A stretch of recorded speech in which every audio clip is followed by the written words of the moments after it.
وبرکاتہ. الحمدللہ کفا وسلام علی عبادہ الذین اصطفیٰ. اما بعد. اعوذ باللہ من الشیطان الرجیم.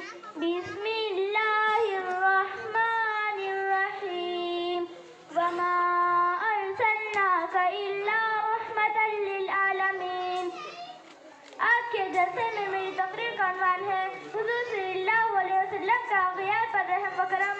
محترم سامعین، شروع سے قدرت کا یہی دستور رہا ہے کہ جب صداقت و امانت کا درخت مرجھانے لگتا ہے، عدالت کا باغ ویران ہونے لگتا ہے، تو اس وقت روح انسانی چیختی ہے کہ اے خدا رحم فرما.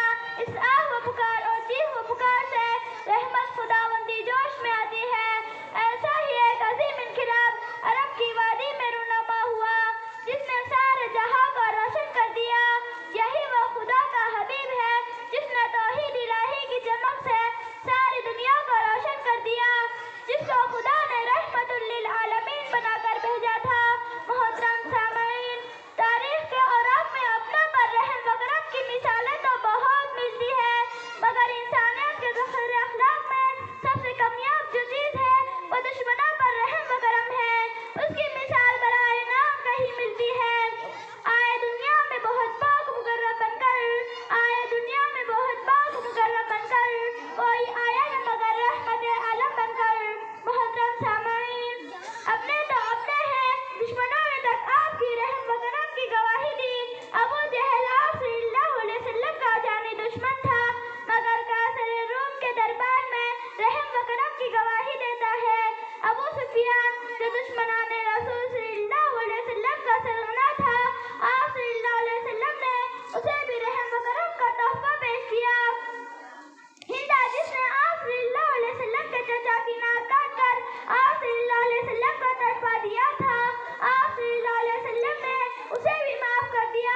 محترم سامعین، انفرادی طور پر معافی کے واقعات بہت سارے ملیں گے، لیکن اجتماعی طور پر فتح مکہ کے معافی کو تاریخ کبھی بھلا نہیں سکتی. صحابہ کرام جذبہ انتقام میں الیوم یوم المرحمہ کہتے ہوئے آگے بڑھ رہے ہیں. جب آپ صلی اللہ علیہ وسلم نے سنا تو فرمایا، نہیں، آج کا دن تو عام معافی کا دن ہے.